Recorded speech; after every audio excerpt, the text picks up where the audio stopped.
Buenos días. Ánimo, ánimo. Bueno, pues hoy es un día histórico. Vamos a recordar los 150 años del fallecimiento del presidente Benito Juárez, el mejor presidente en la historia de México. Vamos a tener una ceremonia aquí en Palacio Nacional. Vamos también a reabrir el recinto Juárez, todo el espacio que en Palacio Nacional está dedicado al presidente Juárez, se rehabilitó y se abre para visitas públicas. La ceremonia va a ser a las 11 de la mañana y están todos invitados, y también se va a hacer transmisión por internet de la ceremonia y del recinto. También hoy vamos a transmitir, vamos a pasar un video sobre la remodelación que se llevó a cabo. Empezamos la semana, como siempre, con Ricardo Sheffield para saber quién es quién en los precios de energéticos, pero ahora también de alimentos, porque nos importa mucho estar viendo el comportamiento en los precios de los alimentos. Adelante, Ricardo. Buenos días, señor presidente. Buenos días a todas y a todos ustedes. ¿Quiénes quieren el precio de los combustibles?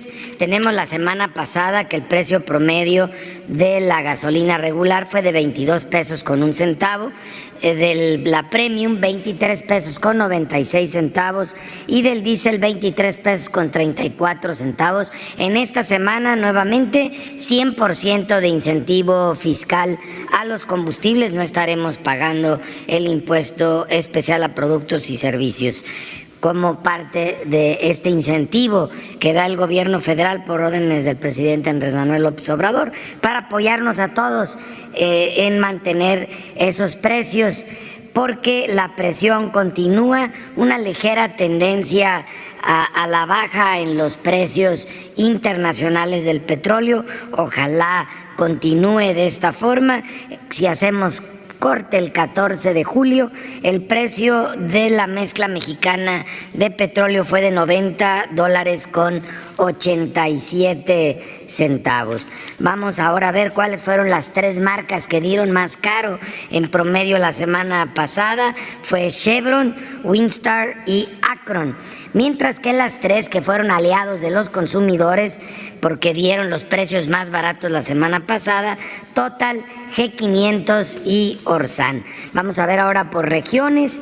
La más cara con el margen más alto para la gasolina regular fue la franquicia Pemex en Benito Juárez, Quintana Roo.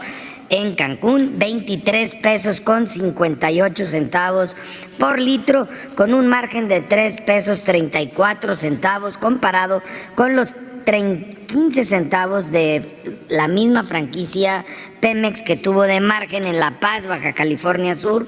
Por lo tanto, un precio más bajo al público, 21 pesos con 20 centavos. Nos vamos ahora a la Premium, en donde Móvil tuvo el precio más alto en Monterrey, Nuevo León, 25 pesos con 89 centavos por litro.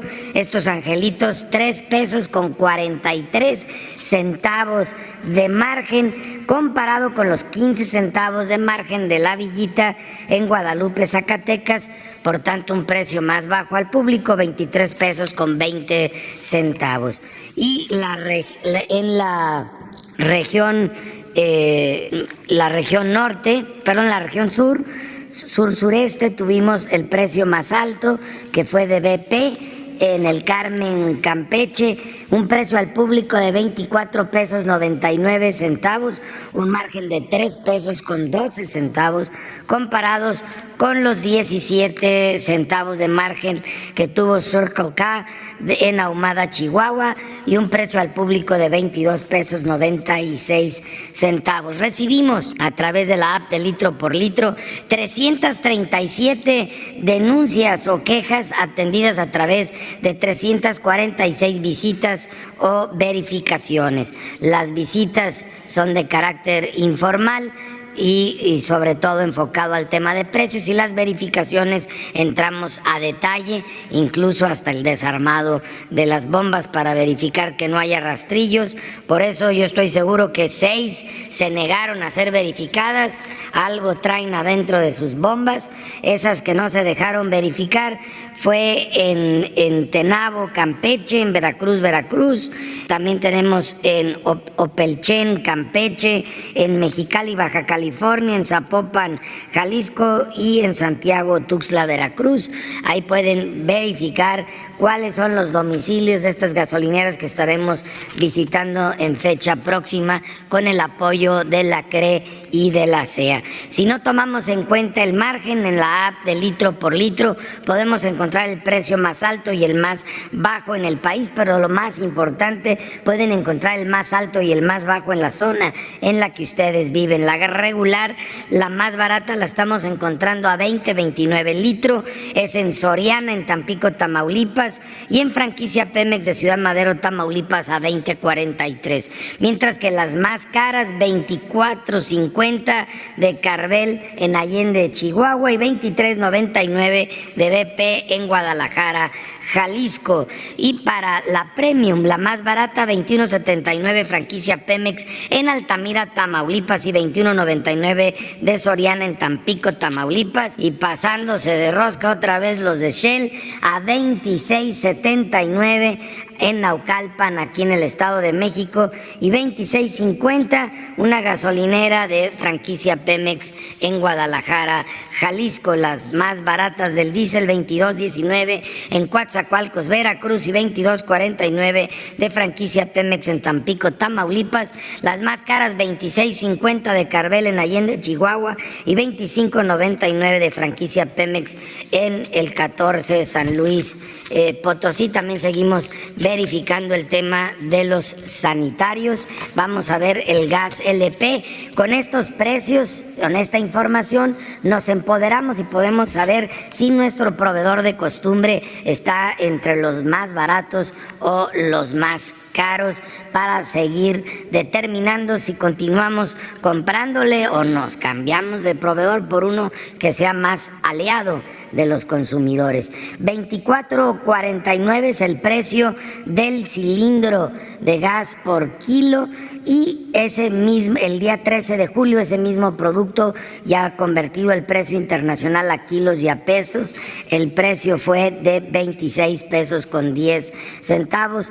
Podemos ver casi 2 pesos de diferencia entre el precio internacional y el promedio de las 145 regiones la semana pasada. Y ese promedio de las 145 regiones para tanques estacionarios por litro fue de 13 pesos con 21 centavos, cuando el mismo día 13 de julio el precio promedio internacional convertido a pesos y a litros fue de 13 pesos con 93 centavos, un poquito más de 50 centavos de diferencia abajo el promedio de los precios en nuestro país. Y seguimos teniendo ejemplos en Coahuila, en el Estado de México, en Tlaxcala, en Nuevo León, en Sinaloa, en Zacatecas, en Guerrero y en Aguascalientes, donde se dio por abajo del precio máximo. Un ejemplo de ello, Sonigas, aliado de los consumidores en Abasolo, Coahuila, porque dio a 13 pesos con 12 centavos el litro, cuando estaba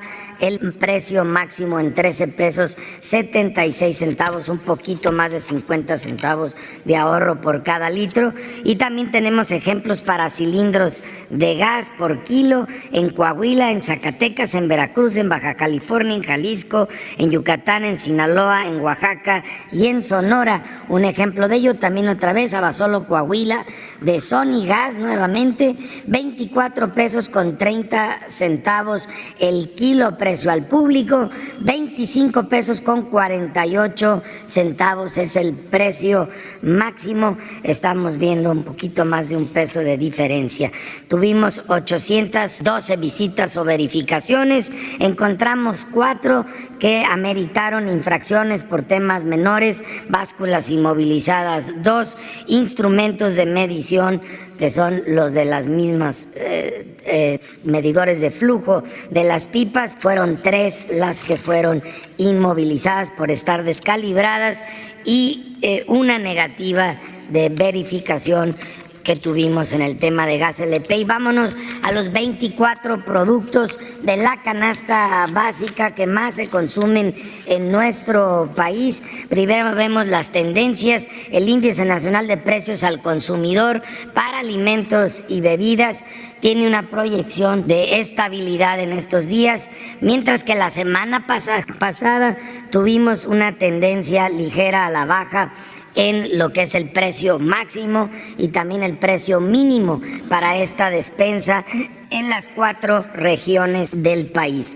Tenemos de los 24 productos, 2 son los más presionados por la inflación y han tenido aumentos. Afortunadamente han tenido bajas algunos otros. Los 2 más presionados es la cebolla blanca y la papa. En el caso de la papa, que se ha estado importando de Estados Unidos por primera vez con esta disposición que autorizó el señor presidente Andrés Manuel López Obrador, no había habido importación de papa, ahora la está viendo. Por eso resulta extraño que continúe subiendo el precio. Vamos a estar investigando con otras áreas del gobierno federal a fondo qué es lo que está pasando con el precio de la papa, pero tenemos buenos precios reflejados en las 4 zonas del país. En la semana pasada el precio más alto para la zona centro lo encontramos con mis paisanos allá en León, Guanajuato, en Walmart Express, muy pasados de rosca los de Walmart esta semana que pasó,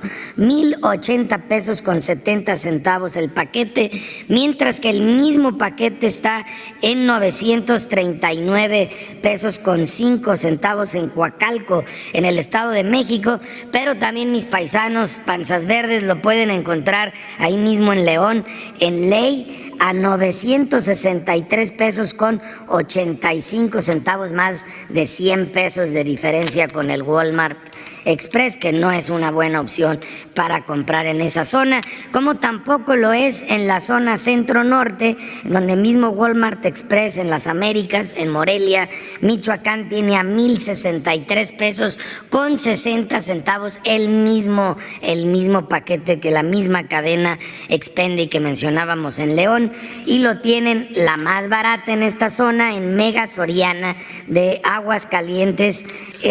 Lo tienen Aguascalientes a 990 pesos con 10 centavos el mismo paquete. Y por ejemplo en Culiacán, Sinaloa, lo tiene Bodega Aurrerá en 990 pesos con 30 centavos. Buscándole siempre podemos ahorrar bastante. En la zona norte la opción más cara es S-Mart en López Mateos, esto es en Ciudad Juárez, Chihuahua, a 1,101 pesos con 98 centavos, mientras que la opción más económica es de Merco a Renberry, una cadena regional en la zona norte del país. En Monterrey, Nuevo León, tiene el paquete a 887 pesos con 40 centavos. Le volvió a ganar a las centrales de abasto de la zona.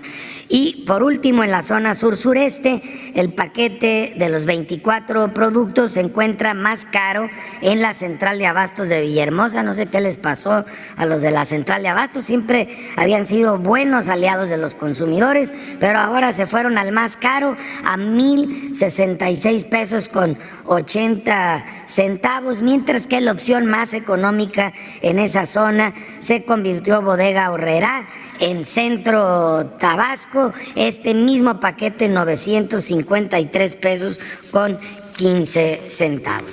Muchas gracias. Vamos a los videos. Tren Maya, reporte de avances, 18 de julio de 2022.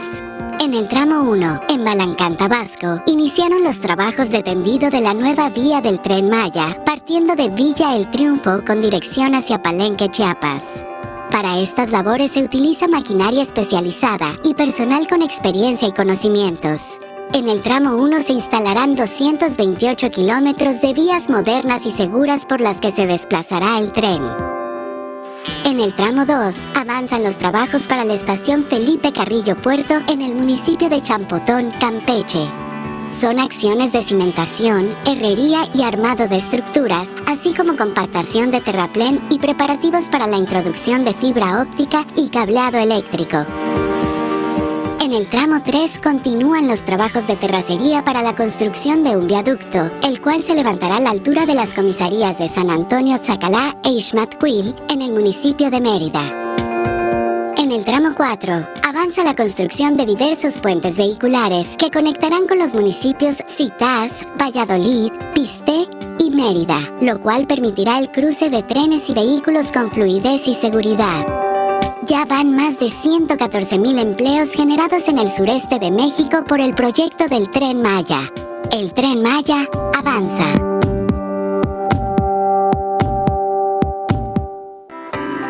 La Comisión Nacional del Agua informa los avances en la construcción del Parque Ecológico Lago de Texcoco. En el vivero, continúan los trabajos de propagación y mantenimiento de vegetación herbácea, arbustiva y arbórea. También se iniciaron los trabajos de trazo de polígonos en la zona donde se realizará la cobertura de suelos, con vegetación herbácea del propio vivero. En coordinación con la Secretaría de Educación Pública y la Secretaría de Medio Ambiente por medio de la CONAMP, se continúan recibiendo visitas escolares a las instalaciones del pabellón demostrativo, con el propósito de dar a conocer el valor biocultural del lago de Texcoco. Se realiza el mantenimiento y riego en áreas del jardín central, así como el retiro de vegetación invasora. Concluyeron los trabajos de trazo y despalme para iniciar la conformación de terraplenes para el desplante de barreras cortafuego y brechas rompeviento en la zona oeste del parque. Se trabaja en la rehabilitación de registros utilizados en el área de laberintos. Se desarrollan trabajos de excavación y tendido de tuberías para las redes de instalaciones generales. Continúan los trabajos de tendido y conformación de bases para la colocación de pavimentos, así como el habilitado de acero para losas, guarniciones y elementos de cimentación. También se mantienen los trabajos de colado de losas para la construcción de canchas deportivas. Se da seguimiento a la conservación de la avifauna dentro del polígono, así como el rescate, monitoreo y banqueo de la vegetación nativa. A la fecha, se han generado más de 3,800 empleos en la construcción del parque. Con estas acciones, se continúa con la recuperación ambiental de la región en beneficio de los habitantes del Valle de México. Sí, ponemos sí.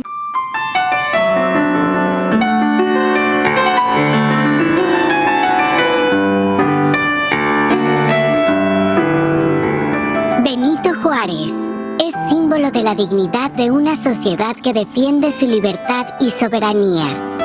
Su vida representa las causas de una generación de mexicanos que lucharon para construir una cultura de paz, fundada en la ley y el derecho. Su legado incluye la transformación de los privilegios y herencias del pasado en un proyecto de nación basado en el pueblo. La memoria de Benito Juárez vive en Palacio Nacional.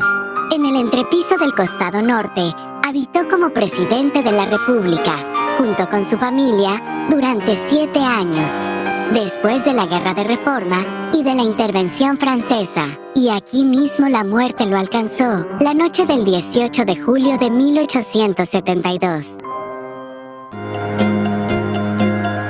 En 1957, para honrar su memoria, estos salones, que servían como oficinas de la Secretaría de Hacienda, se transformaron en el Museo Recinto de Homenaje a Don Benito Juárez. En 1998, la museografía fue modificada y creció casi al doble del área de exposición. Después de 24 años y a 65 de su fundación, el recinto se transforma nuevamente para recuperar la memoria y el legado del benemérito, así como rescatar el valor patrimonial del espacio y las piezas históricas. Se realizó un trabajo minucioso. Se resanaron las viejas heridas y se cubrieron de gloria.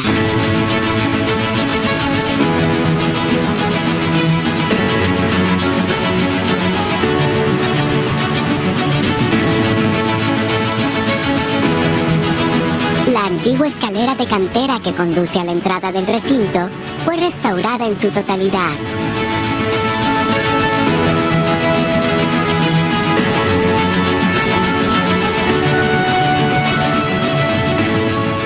Otros elementos arquitectónicos del espacio exterior e interior adquirieron nuevo lustre.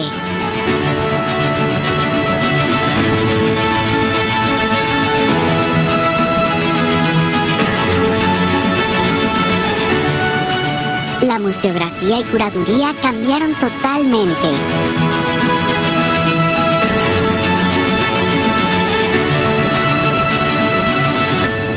Hoy el recinto mira a Juárez en su tiempo para redescubrir su paso por la historia. En otro momento voltea a ver el símbolo que como país hemos construido a través de su figura y revela al hombre sin tiempo, cuyos principios nos constituyen como ciudadanos y como nación. A 150 años de la partida del Benemérito de las Américas, el recinto de homenaje a don Benito Juárez se renueva e inicia otro capítulo en su historia. Es memoria viva que habita en Palacio Nacional.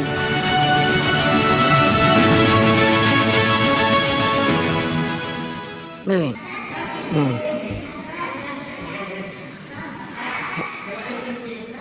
A ver, Erika, quedó pendiente, nada más. Uno. Y dos, y parejas. Hombre y mujer. 2 y 2. Pero empezamos con Erika. Buenos días, presidente. Buenos días a todos. Erika Ramírez, de la revista Contralínea.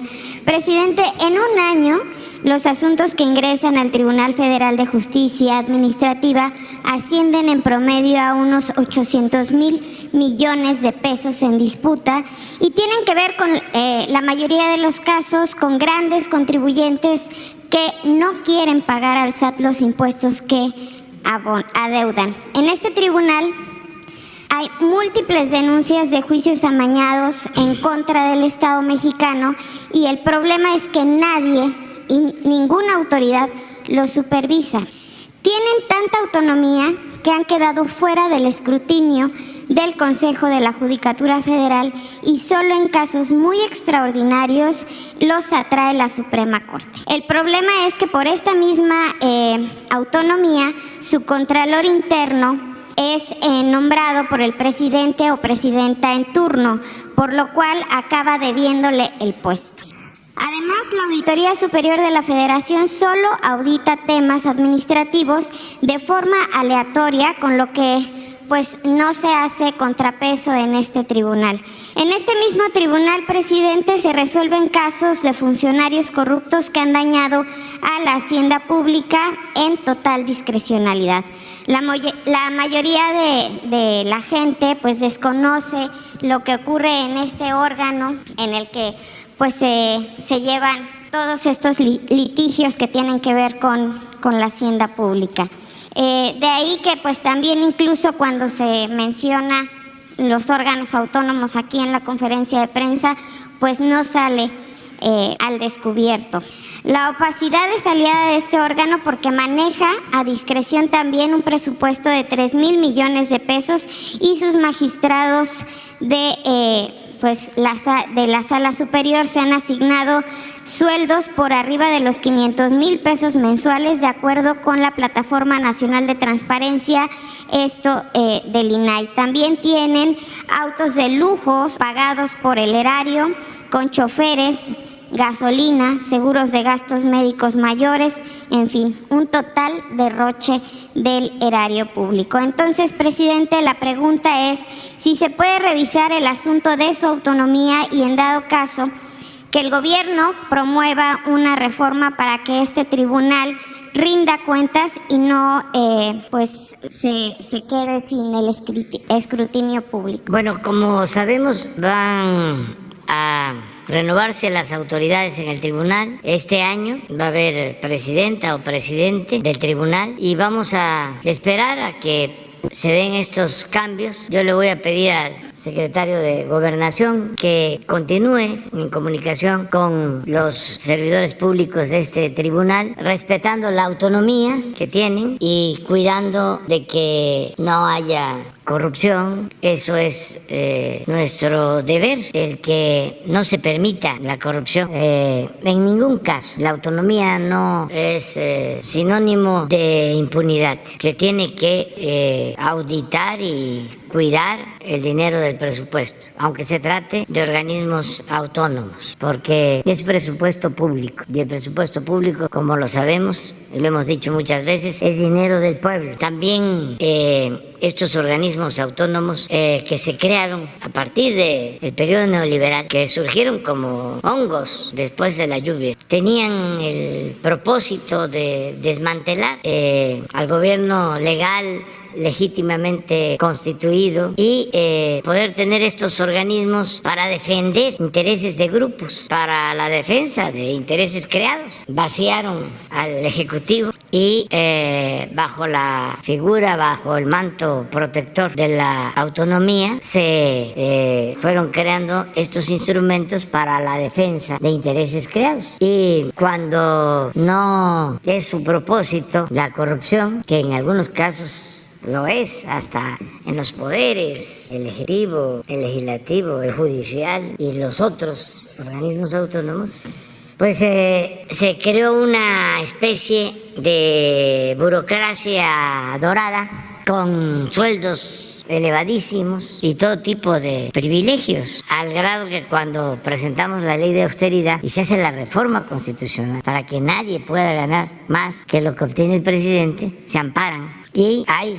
de estos organismos muchos servidores públicos amparados que están ganando el doble y en algunos casos creo que hasta más de lo que gana el presidente, violando la Constitución con argucias legaloides, desde luego legal, porque estos amparos fueron concedidos por el Poder Judicial. Un día vamos a hacer aquí un repaso de los sueldos. Vamos a invitar a Ricardo Sheffield para que nos ayude. ¿Quién es quién? Los sueldos. En los sueldos. Sí, ahí te lo encargo. ¿No?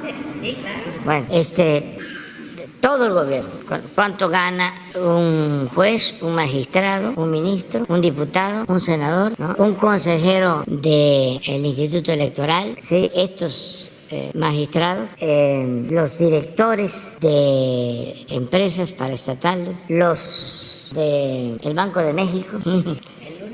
Sí, o sea, para ver cómo andamos, ¿no? Y desde luego el Ejecutivo. Sí, ¿y por qué? O sea, que te apoyes en abogados para que sepamos quiénes se ampararon, cuántos están amparados.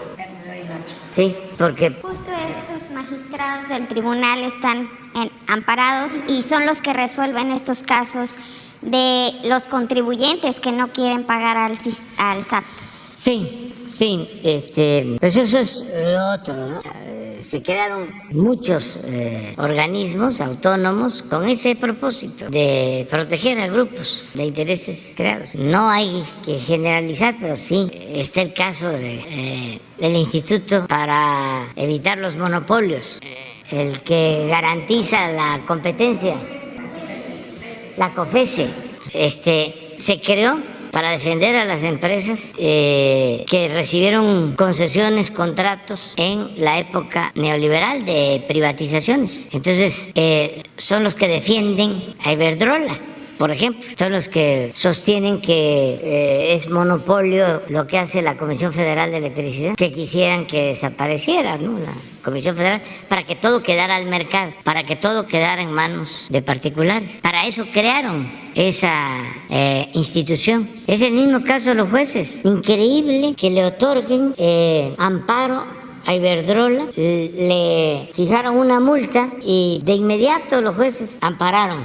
a Iberdrola. Creo que son 9,000 millones. Y además se está haciendo la investigación y nos vamos a ir al fondo porque les aceptaron documentación extemporánea. Estamos haciendo la investigación y si fue así, denuncia a jueces y a quienes hayan participado. Y lo de el maíz transgénico también va a apelar la Secretaría de Medio Ambiente porque quieren por la fuerza y por las influencias y por dinero imponerse. Pues no es así, no se va a permitir. Y alegan Estado de Derecho. No, eso no es Estado de Derecho, eso es Estado de chueco. Presidente, en otro tema, la semana pasada la Comisión Nacional del Agua emitió una alerta por sequía en el Diario Oficial de la Federación. Entre algunos estados se menciona Querétaro.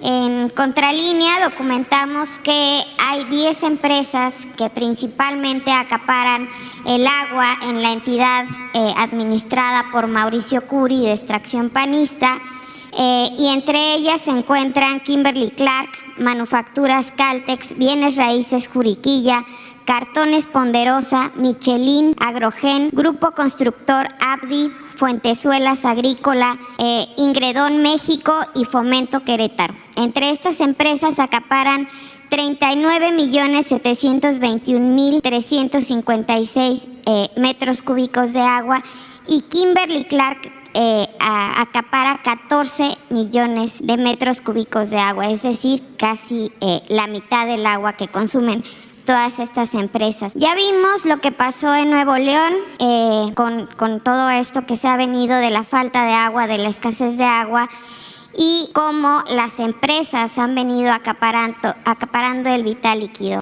La Administración Federal tiene ya un plan para estos estados en los que se alerta de sequía, para que las personas no se queden sin agua y no pase lo que está pasando en Nuevo León con la falta de agua, mientras que las empresas pues solo tienen que abrir la llave para tener acceso al vital líquido. Sí, se está actuando. En el caso de Nuevo León, fue el secretario de Gobernación, habló con empresarios. Lo cierto es que sí están ayudando, pero es grave la situación en Monterrey y en toda la zona conurbana. Y vamos a seguir pidiendo más apoyo, tanto de quienes tienen agua para riego, que ayuden, que se solidaricen con la población que necesita el agua en las ciudades, en la zona metropolitana, y también que se sumen todas las empresas y que ayuden. Hay casos en donde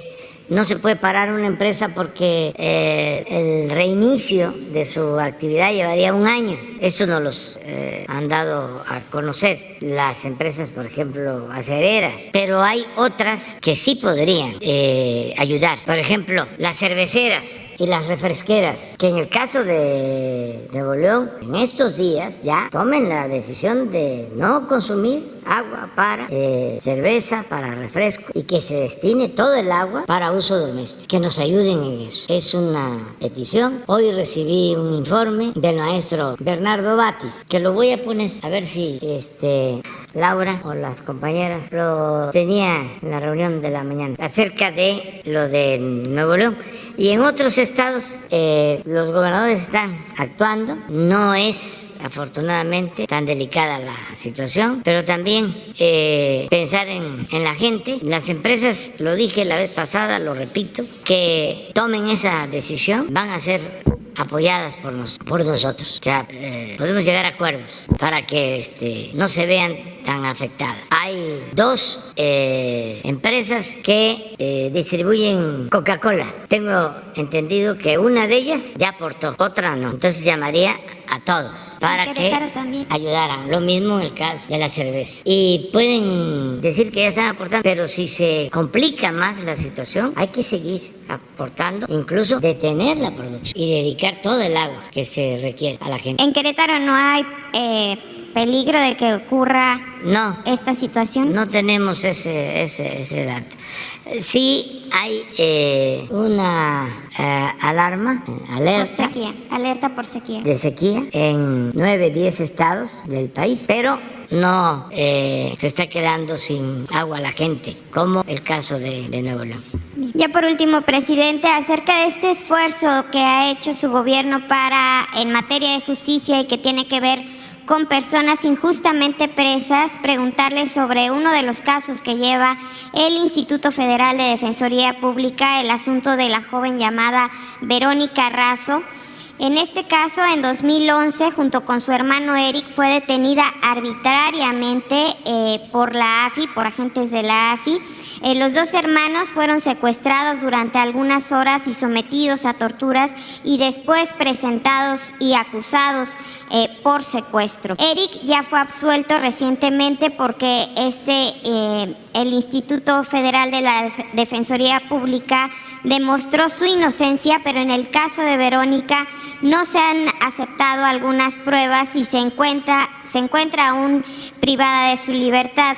En este caso incluso ya están procesados sus torturadores. Entonces, preguntar si se puede revisar este asunto desde su gobierno para que se haga justicia, presidente. Sí. En todos los casos los ve el secretario de Gobernación. Lo que pasa es que son trámites que hay que hacer ante jueces o autoridades del Poder Judicial y son lentos. La verdad que no hay justicia rápida y expedita. Me refiero a los procesos judiciales. Son muy lentos y no debemos de acostumbrarnos a eso. Una gente que es inocente, que ya se probó que le fabricaron un delito o que lo torturaron y existen las pruebas, ¿para qué? Está ahí detenido injustamente, es inocente. Eso debería de resolverse en un día, pero no.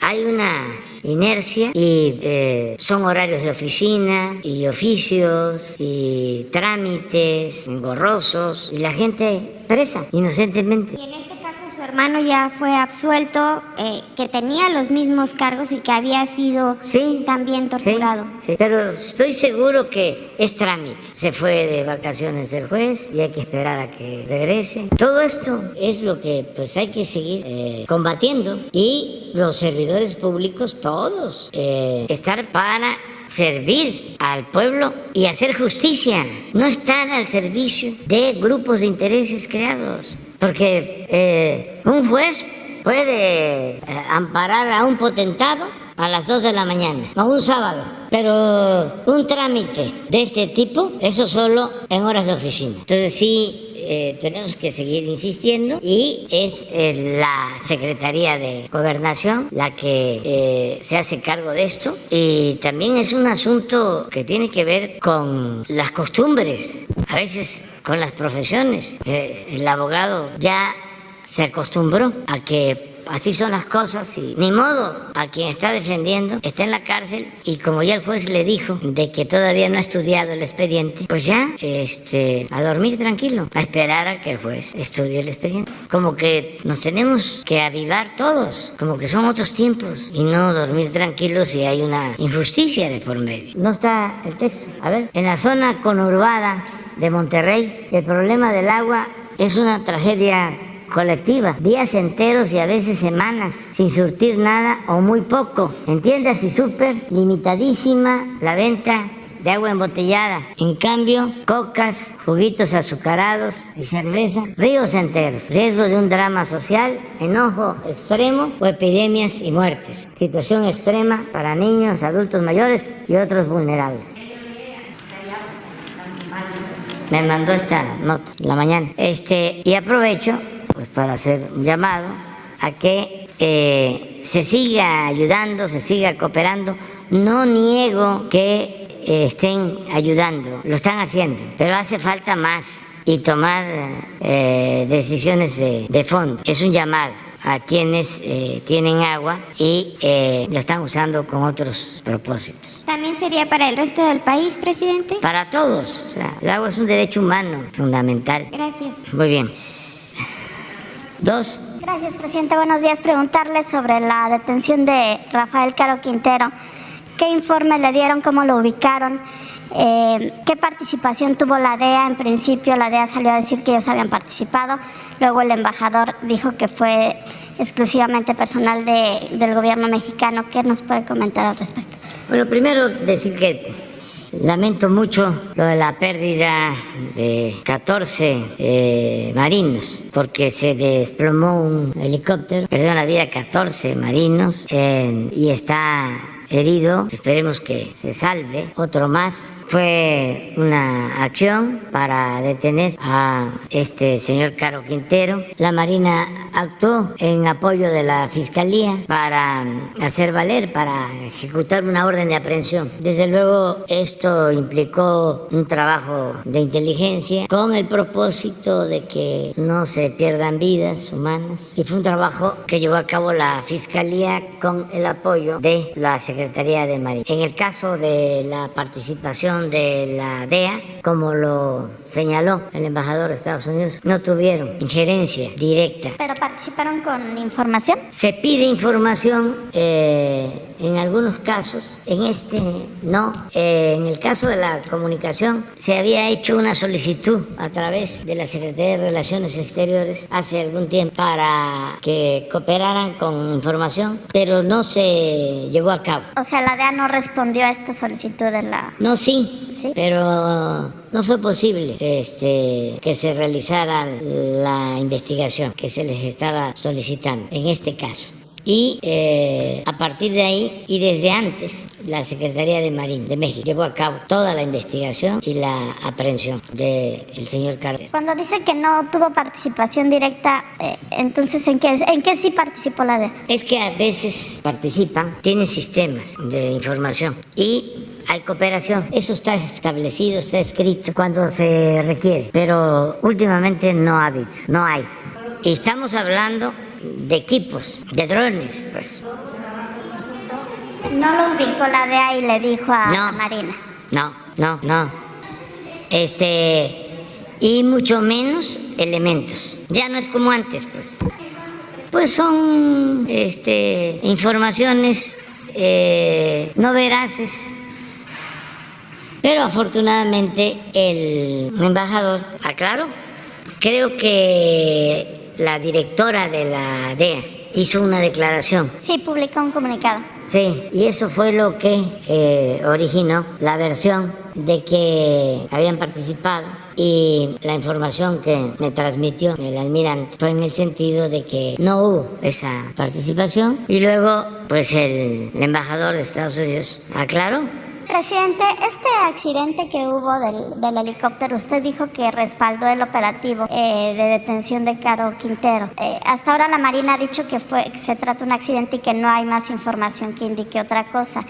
¿Cómo participaron estos elementos que fallecieron lamentablemente en el operativo? Pues participaron, fueron 2, 3 helicópteros, y fuera ya del área de donde se llevó a cabo la detención, a punto de llegar al aeropuerto de Los Mochis, se desplomó uno de los helicópteros. La información que me transmitió también el secretario de Marina es de que se está haciendo una investigación para conocer las causas. La caja de voz, de datos que se maneja en helicópteros y en aviones ya va a ser enviada, si no es que ya lo hicieron ayer, a la fábrica de los helicópteros, o la fábrica de este helicóptero, para que se haga la investigación. Son los únicos que tienen permitido manejar esa información, y una vez que la envíen se tiene que entregar a la fiscalía porque está abierta la investigación. O sea, se tiene que saber sobre la causa del desplome del helicóptero. Y sí,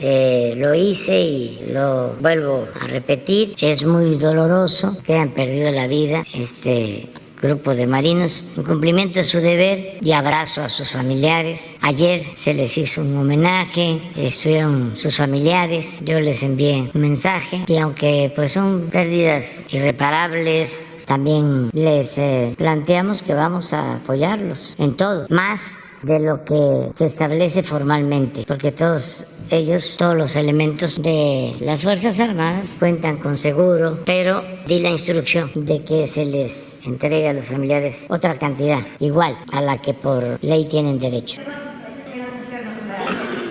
Estaba en una gira, pero estoy pendiente y se va a ayudar a todos los familiares. Presidente, ¿Mande? A ver, esta fue la ceremonia de ayer. El amor por la patria de un marino es eterno. Hoy nos encontramos de luto, pues 14 integrantes honorables de esta gran familia naval emprendieron su última travesía, dejándonos un vacío irreparable y un gran legado de amor por México. La Armada no olvida y recordará por siempre la gloria de haber tenido entre sus filas a tan excelsos marinos, cuyos nombres hoy enaltecemos en un eterno recuerdo, que sacudirá nuestras memorias al evocarlos portando su uniforme. Llenos de grandeza, valor y orgullo de ser marinos. Descansen en paz, hermanos, han cumplido su deber.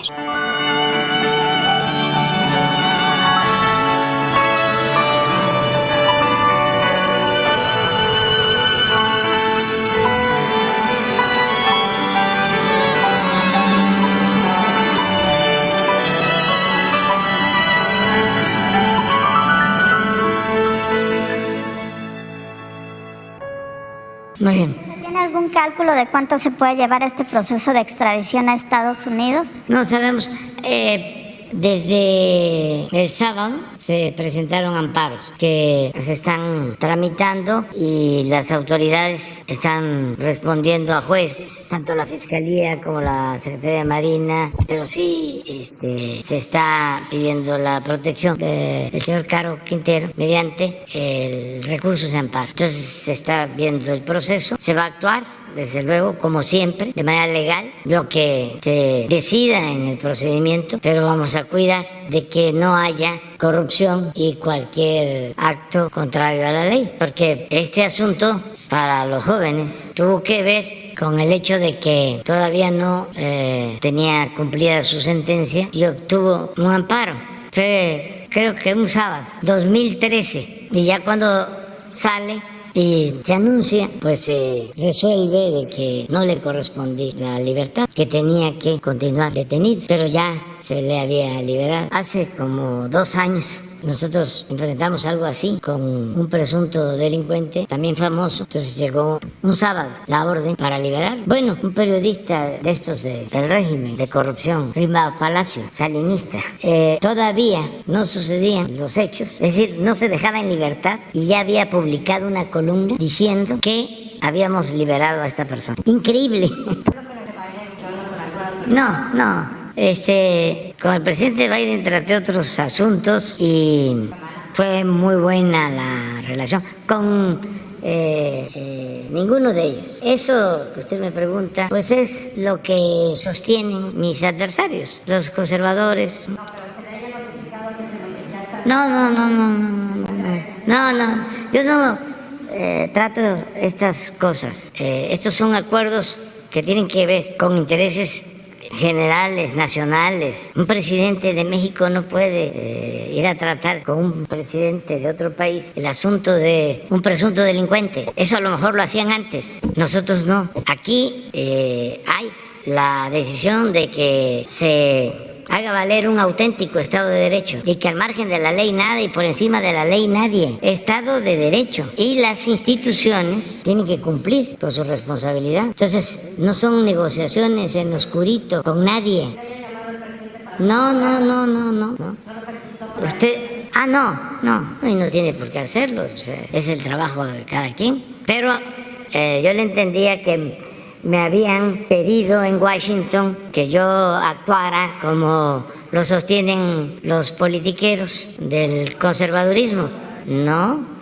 Nosotros somos un gobierno independiente, autónomo, y actuamos de conformidad con nuestra Constitución y con nuestras leyes. Ya no es el tiempo de que se arrodillaban los presidentes, si había algunos que lo hacían. Eso ya no sucede, ya es una nueva realidad. Estamos en un proceso de transformación. Me llamó mucho la atención una caricatura y un texto, porque tiene que ver con lo mismo, de Felipe Calderón. A ver si lo consigues, porque es interesante. Acuérdense que esta conferencia no es nada más para informar, es también para el análisis, la reflexión, y para que tengamos todos elementos, todos los mexicanos, y podamos actuar con criterio, no dejarnos manipular y poner mucho énfasis en los jóvenes, porque esto de Caro Quintero viene desde la época del presidente López Portillo, ¿no? O del presidente Echeverría, ¿no? Después, cuando el asesinato del señor Camarena.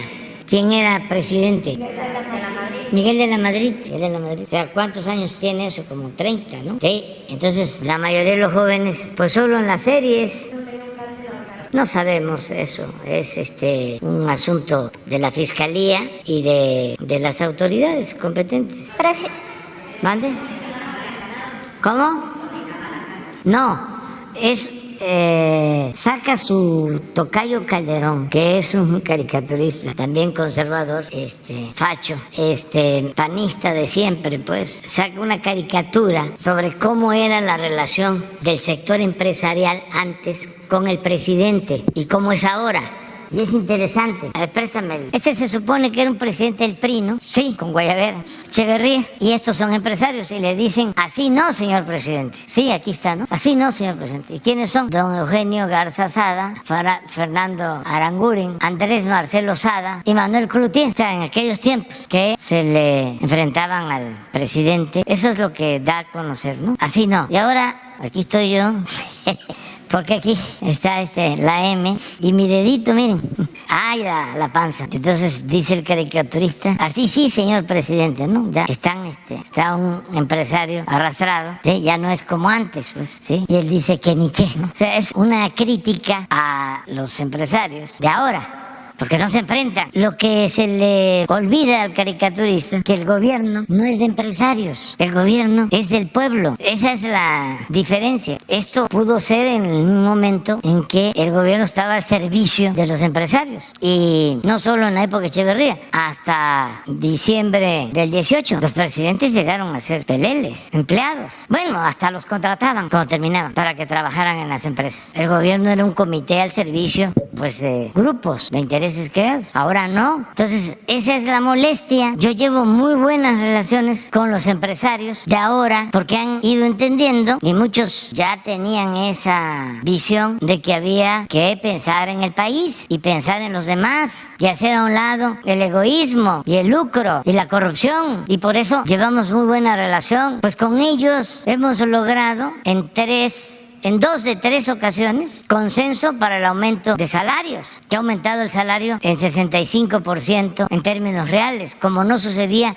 en 40 años, y lo logramos por consenso, porque ya no se podía mantener el salario en los niveles en que se impuso durante 36 años del modelo neoliberal. ¿Por qué no pones la gráfica de salarios? Entonces, esa es la molestia del caricaturista, pero no es el caricaturista, así piensan millones. Es el pensamiento conservador. Y en una democracia, pues está permitido esto y tenemos que garantizar el derecho a disentir, pero no lo voy a dejar pasar.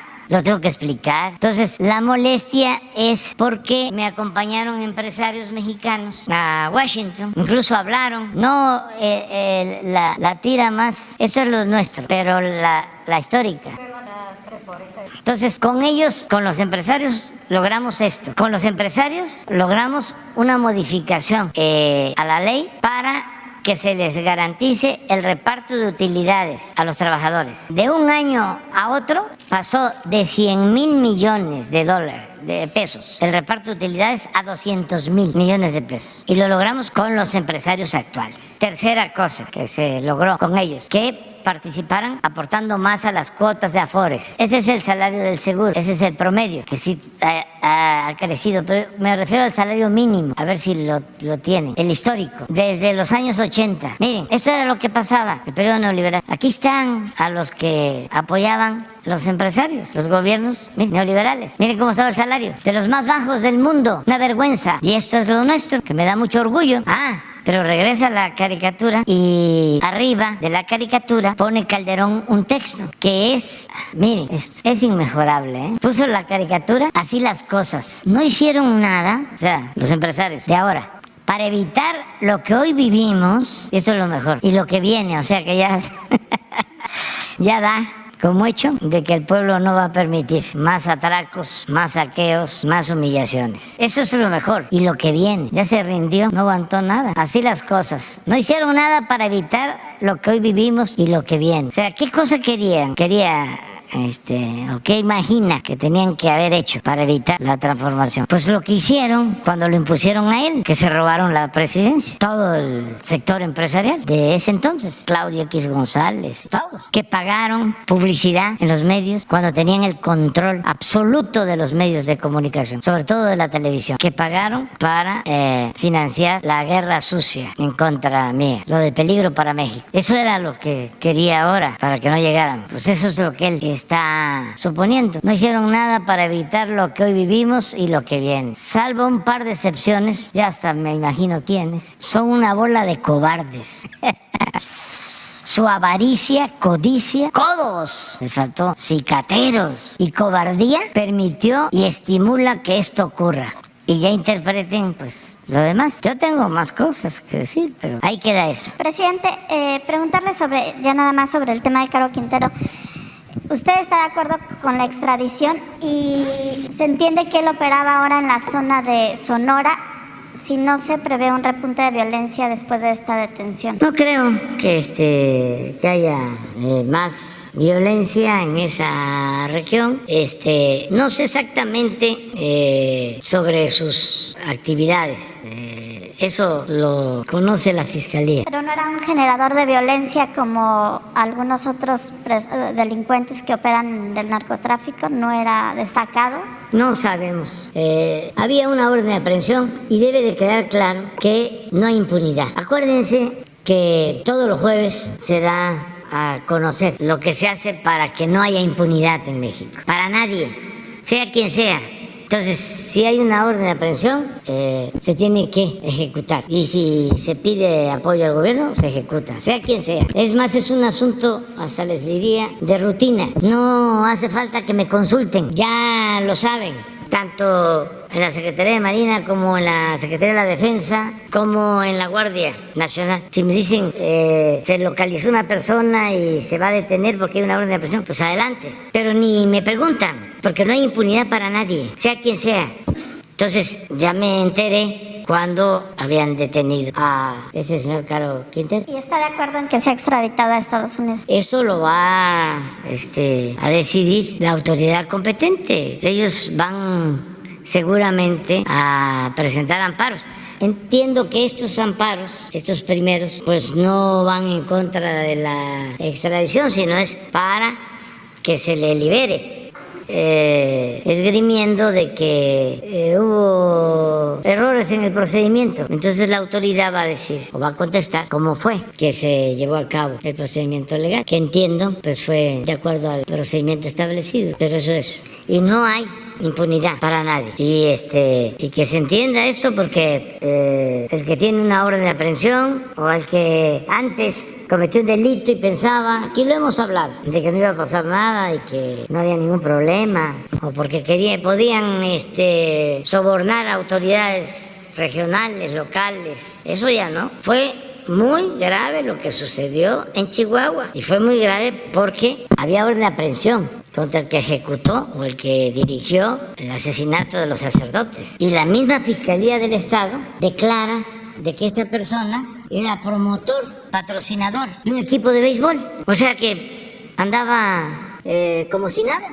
Eso puede suceder en tanto el gobierno federal no sepa que hay estas cosas, pero si nos enteramos, no podemos nosotros ser cómplices. Sí, aunque también es importante aclarar de que en nuestra estrategia lo fundamental es atender las causas de la violencia. Esto no cambia, es muy claro.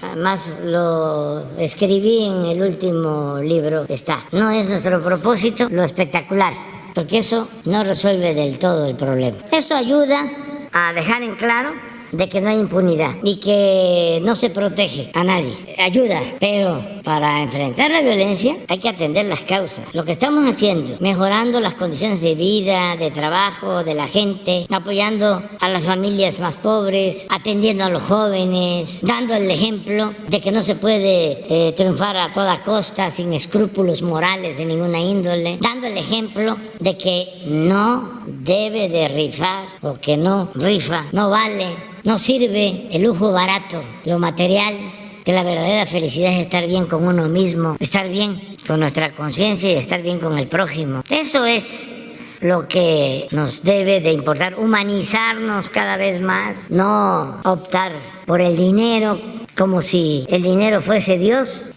Eso es lo que nos va a llevar a una sociedad mejor. Y vamos avanzando y vamos a castigar al que cometa un delito. ¿Terminaste, verdad, Sara? Buenos días, presidente. José Manuel Fuentes, de Capital 21. La primera pregunta que le quiero hacer es si se abordó el tema del periodista Julian Assange con su homólogo estadounidense Joe Biden. Sí, le dejé una carta al presidente Biden sobre Assange. ¿En qué consiste esa carta, presidente? ¿Nos puede decir? Pues explicándole de que no cometió ningún delito grave Assange. Él no le causó la muerte a nadie, no violó ningún derecho humano y ejerció su libertad, y que detenerlo pues iba a significar una afrenta permanente a la libertad de expresión y a la libertad. Y le explico que México ofrece la protección y el asilo a Julián Assange. ¿Y ya recibió alguna respuesta? No, porque tengo que ser respetuoso, tengo que esperar a que lo analice y se den los tiempos. Creo que sí puedo comentarles, ya lo he dicho, pero como después de la gira a Estados Unidos vino el fin de semana, no hemos hablado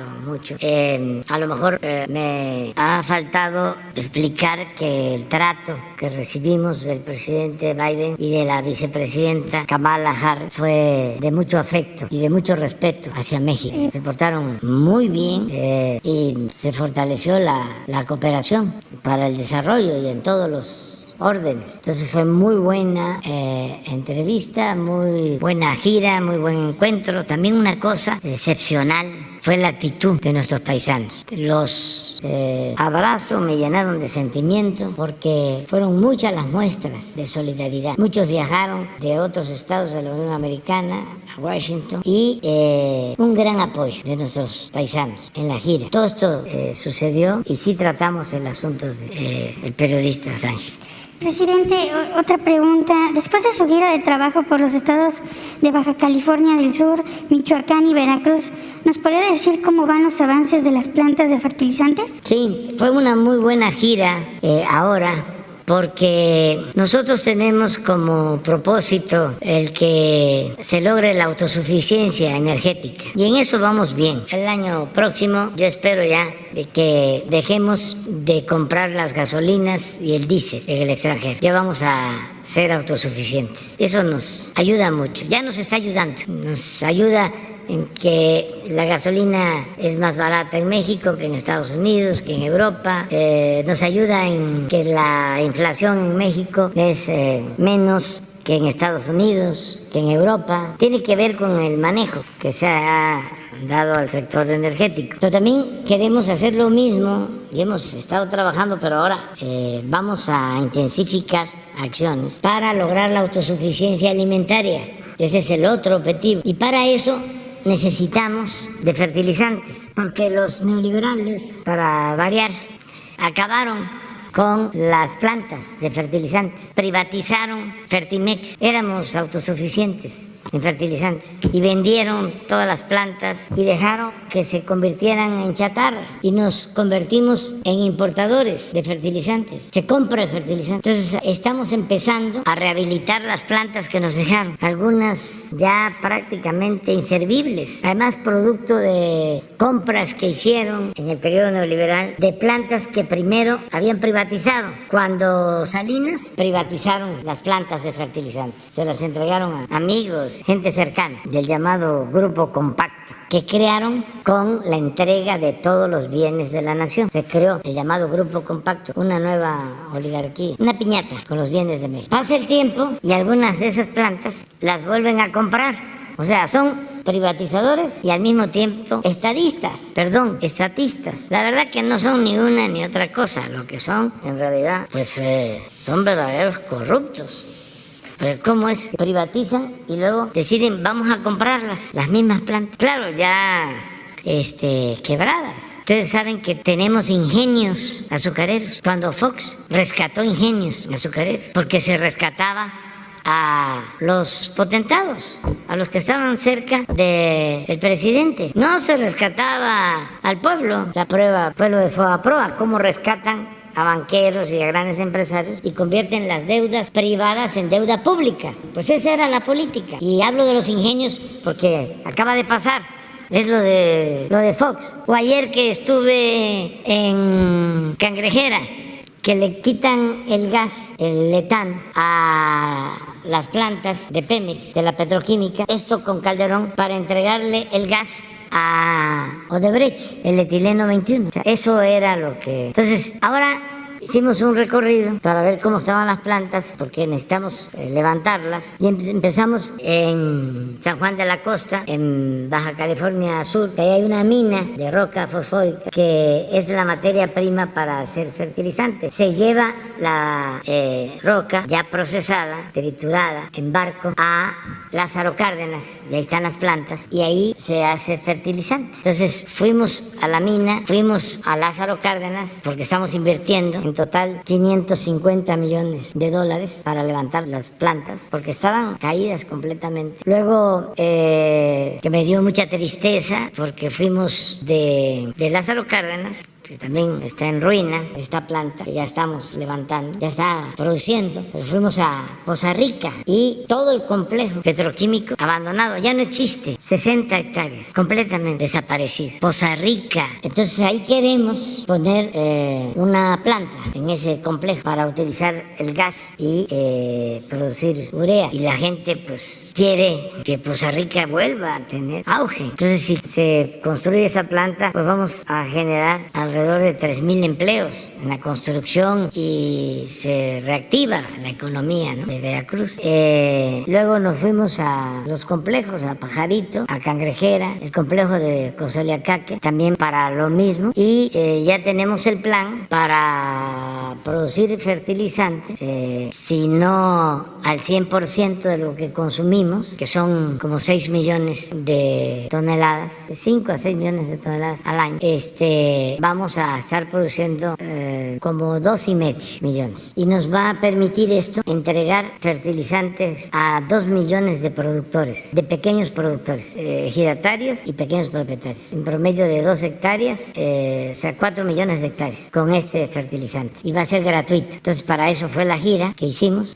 Como estamos reparando las plantas con esta inversión de $550 millones y viendo la posibilidad de construir la nueva planta en Poza Rica, en tanto tenemos capacidad para abastecer a todos los productores. Una de las cosas que hicimos en Estados Unidos fue pedirle al gobierno de Estados Unidos, al secretario de Agricultura, esto lo vio Víctor Villalobos, secretario de Agricultura de México, con el secretario de Agricultura Tom de Estados Unidos, una muy buena persona, mucha experiencia, ya fue secretario de Agricultura con el presidente Obama, 2 veces gobernador y muy simpatizante de México. Se hizo con él el compromiso de que nos van a vender 1 millón de toneladas de fertilizantes a precio bajo, y con ese fertilizante vamos a comenzar desde este año. Ya estamos entregando fertilizante, ya puedo decirles que el estado de Guerrero ya tiene su fertilizante, todo el estado de Guerrero, porque ahí es para todos los productores. Y ya estamos entregando fertilizantes en Oaxaca y en Chiapas, y se está avanzando, pero se va a ampliar a todo el país el programa, todo el país. Entonces, con ese 1 millón de toneladas de fertilizante que nos van a vender de Estados Unidos, precios bajos, que nos van a ayudar, es parte de la cooperación, vamos a iniciar la entrega desde este año, porque lo que queremos es prevenir. Si es cierto el dato de Ricardo de que están bajando los precios, afortunadamente está deteniéndose lo de la inflación en los alimentos, pero no podemos confiarnos para que no nos falten los alimentos. Hay que producir. Pero quedamos acá. Me mencionaron, ya lo vemos ahorita. A ver qué dijo. ¿Ayudó, no? No. Ay, nanita. Buenos días, presidente. Vicente Serrano, conductor de Sin Censura. Quisiera hacer una aclaración primero, porque el mentiroso de Carlos Alarraqui en su espacio dice que le fui a hacer porras, a echar porras a Washington. Seguramente ardido porque fuimos los medios independientes, los youtuberos, los de abajo, que estuvimos cubriendo a la gente de a pie. Y después de que usted salió allá en el Hotel Lombardi, a la ventana, pues nosotros nos dedicamos a entrevistar a la gente, y la señora, por ejemplo, Meldy Medina, que viajó 3 horas con su traje típico, estaba llorando. Yo le preguntaba por qué. Porque no nos habían volteado a ver nunca antes como el presidente. Déjeme sacar la matraca, presidente, nótese mi sarcasmo en honor a Alarraqui, para decirle que no encontramos, si acaso, muchas personas que estuvieran críticas o en contra de su visita y de lo que proponía. Y en ese sentido, presidente, de las cosas que yo platicaba con ellos es, ¿habrá manera de reconocerles lo de las remesas, lo de ser héroes y heroínas? Por ejemplo, solo como ejemplo, con matrículas consulares, si no gratis, que creo que podría ser pues un dejo de reconocimiento para ellos. Ese tipo de situaciones desde los consulados, que desde donde siguen existiendo quejas. Y por otro lado, presidente, ¿qué tan atrevido vio a Joe Biden? Porque usted hablaba de tomar decisiones atrevidas. Y yo quiero puntualizar que Joe Biden fue el vicepresidente de Barack Obama y en su momento Barack Obama fue el deportador en jefe. Si en determinado momento pierde las elecciones Biden, no me quiero meter en temas electorales, ¿cómo pasará la historia?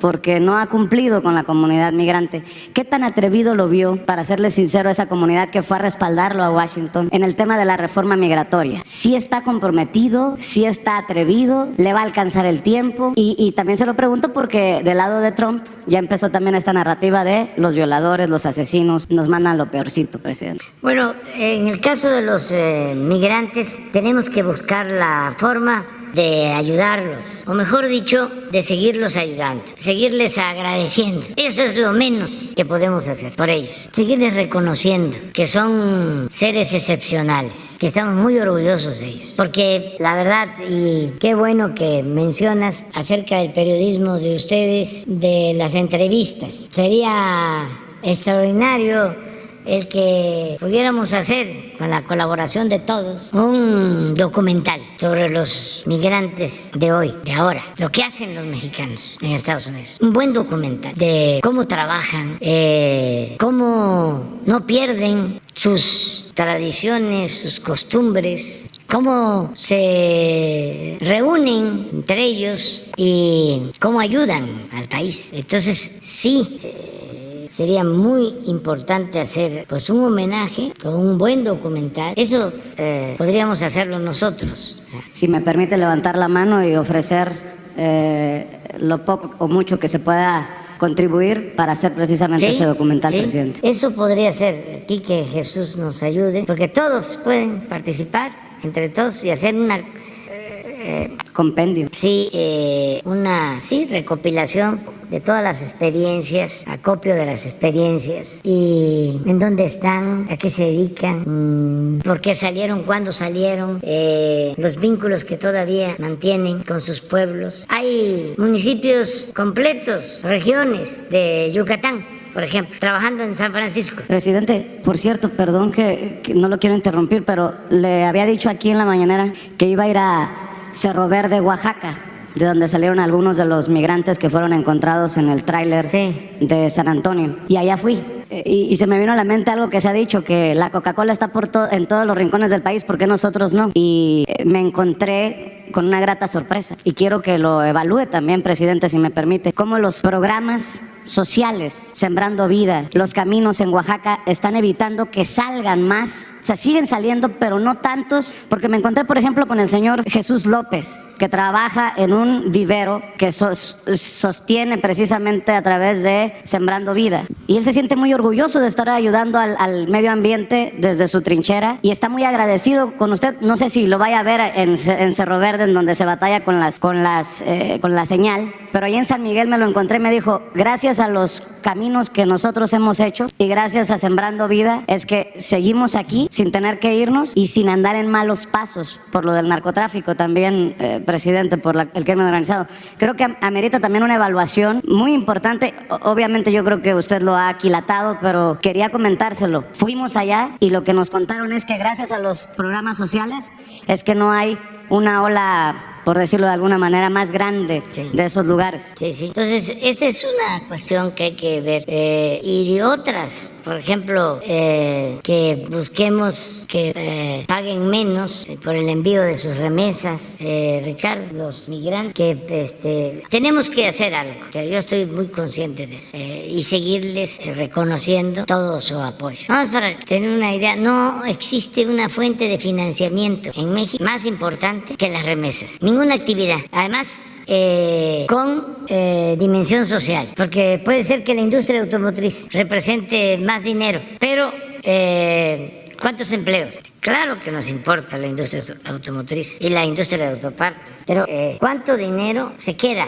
En el caso de los migrantes son 55,000 millones de dólares y podemos llegar a 60,000. La proyección hasta ahora es 55, pero podemos llegar a 60,000 millones de dólares este año. Para tener una idea, han crecido mucho las importaciones que hacemos de China y tenemos que sustituir esas importaciones. Y estamos importando 100,000 millones de dólares de China, pero las remesas van a llegar a 60,000 millones de dólares. Por tener ideas, cuando hablamos de 60,000 millones de dólares, es 1.200.000, 1.300.000 millones de pesos. Son todos los programas de bienestar que como nunca se habían aplicado en México, más el Tren Maya y la refinería de Dos Bocas y el aeropuerto en inversión. Es algo excepcional, extraordinario, y llega a 10 millones de familias abajo, allá donde fuiste. Entonces sí necesitamos seguir reconociendo ese apoyo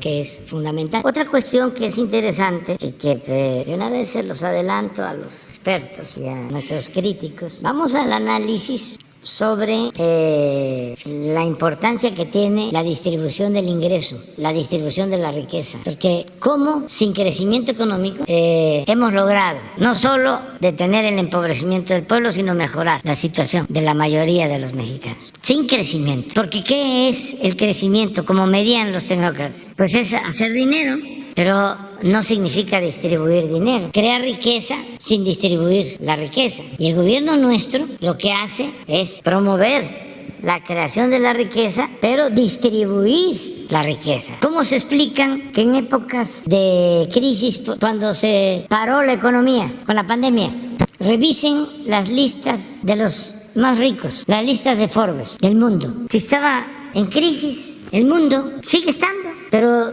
sobre todo en el periodo de la pandemia, y hubieron quienes tenían 20,000 millones de dólares, incrementaron su riqueza a 30,000. Entonces, si solo medimos crecimiento, pues no entendemos lo que sucede en el caso de México abajo. Por eso es interesante ir viendo todo esto. Ya los parámetros de medición que tienen que ver con crecimiento no son los únicos. Crecimiento no significa necesariamente bienestar. Presidente, déjeme insistir con el tema de la matrícula, si considera que puede ser una opción, porque la matrícula se utiliza para identificación en Estados Unidos. No es secreto que muchas autoridades no están concientizadas de la matrícula consular en México, y así como la credencial para votar con fotografía es gratuita, ¿no cree que se pueda dar ese paso en reconocimiento a los paisanos? Y también insistirle en qué tan atrevido vio a Trump, porque si me permite burlar a Biden, perdón a Biden, porque ya ve que, permítame burlarme de los analistas, a lo mejor usted no entendió muy bien porque no habla inglés, presidente. Sí.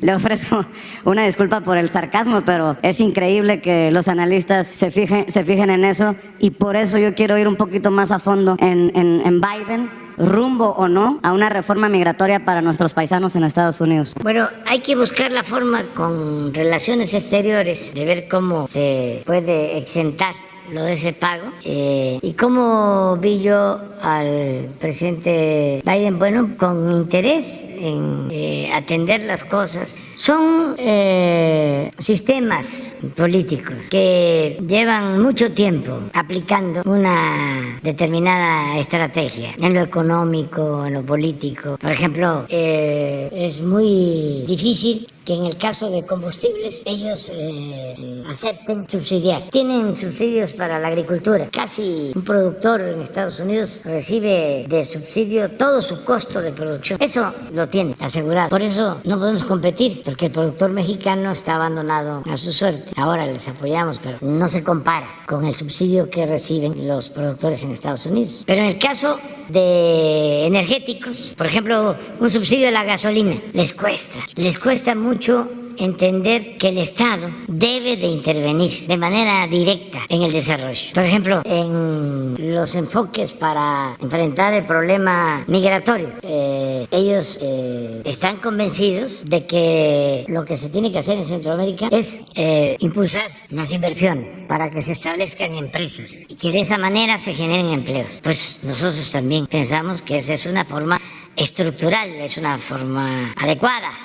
Sí, nada más que eso lleva tiempo para convencer a un inversionista de que se instale en Guatemala, en El Salvador, en Honduras, y para que esa empresa empiece a ocupar trabajadores, lleva tiempo. Y nosotros lo que hacemos pues es el Sembrando Vida, que es directo al productor. Se le da un jornal.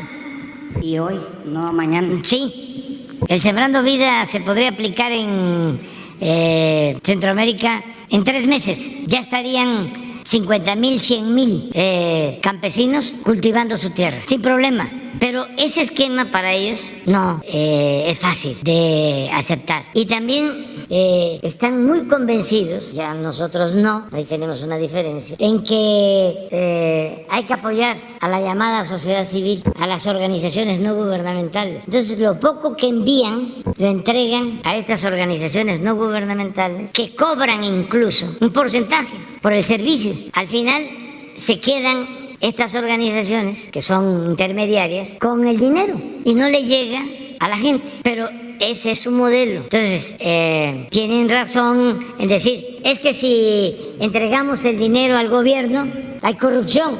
Bueno, hay que buscar la forma de que no haya corrupción y de que además la entrega sea de manera directa. Pero esas son las limitaciones que nosotros vemos, las diferencias que nosotros vemos. Y lo otro es también lo político, que no se atreven a decir, necesitamos la fuerza de trabajo, no tenemos trabajadores, y vamos a llevar a cabo un acuerdo para entregar visas temporales de trabajo. Vamos a ponernos de acuerdo con el gobierno de Honduras, con el gobierno de Salvador, con el gobierno de Guatemala, con el gobierno de México, porque necesitamos jornaleros y necesitamos ingenieros, necesitamos profesionistas. No tienen. ¿Por qué no lo aceptan? Hay 2 cosas. Una, que ya lleva mucho tiempo, es de que si contratan a un indocumentado, como se le llama, le pueden pagar menos y lo pueden despedir cuando quieran, que es una manera infame de empleadores sin escrúpulos. Esa es una. Pero lo otro es que le tienen miedo, seguramente a ese senador que habló ayer, conservador, de que les va a decir, ustedes en vez de poner muros y de usar el ejército para que no pasen los migrantes, que son muy malos, les están dando las facilidades o están firmando un acuerdo para que se organice el flujo migratorio. Entonces no se atreven, y si no se atreven no van a salir de la crisis. Si no hay arrojo, no hay porvenir. Imagínense que aquí, para quedar bien con el Reforma y con nuestros adversarios, hubiésemos mantenido la devolución de impuestos para que no se enojaran con nosotros, pues sí, iban a estar ellos muy contentos. Además, son falsarios, porque cuánto los ayudó Peña. Y al final, terminaron por faltarle el respeto al presidente Peña, que los ayudó tanto. Echeverría, después del lamentable asesinato, reprobable asesinato de don Eugenio Garza Sada, Echeverría, que fue allá, quiso congraciarse con ellos, fue a Nuevo León y les dio la condonación fiscal mediante un mecanismo que se llama la consolidación fiscal, donde al final no pagaban impuestos. Desde entonces, desde Echeverría, López Portillo rescató a Alfa. O sea, al final, Echeverría, lo menos populista. López Portillo también populista. Bueno, el último caso, Peña. Entonces, yo no tengo ningún problema con ellos, pero ya en México manda el pueblo. Y no voy a estar a expensas de lo que diga el Reforma, y en este caso, Calderón 1 y Calderón 2. Presidente, ya que manda el pueblo, como dice usted, para cerrar, y cuida los dineros del pueblo. ¿No podría haber un compromiso en torno a los medios de comunicación que están siendo señalados en esquemas que podrían terminar siendo corruptos? ¿A qué me refiero? Los fiscales en Estados Unidos han señalado que García Luna, es lo que dicen los fiscales, chayoteaba a periodistas y a medios para que le limpiaran la cara cuando él fue el superpolicía de Calderón. En los audios de Alito Moreno que se han exhibido sale embarrado Televisa y medios de Televisa como TV Notas, en un esquema que podría, presuntamente tendría irregularidades para distribuir dinero. El presidente, el dueño de TV Azteca, Ricardo Salinas Pliego, no quiere, se amacha a no pagarle al SAT, a pesar de que la Suprema ya definió eso, y se la pasa, creo yo, groseramente, en un país con tantos pobres, presumiendo sus vacaciones por el Mediterráneo, yendo al súper en helicóptero y diciendo que México está bien representado con su yate allá en el Mediterráneo, mientras no paga lo que nos debe o le debe al pueblo de México. ¿No podría haber un compromiso de que mientras paguen se les detiene también la publicidad oficial, presidente? ¿No podría haber un compromiso de que los medios que salgan, si es que salen mencionados, o periodistas que trabajen en estos medios, que salgan mencionados en el juicio contra García Luna, y el caso, si se comprueba, de Televisa y estas presuntas irregularidades de Alito Moreno, se les suspenda la publicidad oficial, que es el dinero de los mexicanos, presidente? Y se lo menciono porque estamos hablando de medios que están al tope de la tabla de la publicidad oficial: Azteca, Televisa y los que salgan en el caso de García Luna. Y en ese sentido también, pues, para que le explique a la gente cómo es esto, ¿no? Porque hay medios, usted lo ha mencionado, como estos de Radio Fórmula, que tienen una alineación como en el béisbol, que es golpeadora, y que también aparece al tope de la lista. Por eso lo menciono, presidente, porque hay medios que no solamente son señalados por el pueblo por la cobertura que dan, sino que podrían estar inmiscuidos en cosas irregulares. Salinas Pliego no quiere pagarle al SAT lo que debe. Televisa, mencionado en los audios de Alito, y los medios presuntamente chayoteados por García Luna,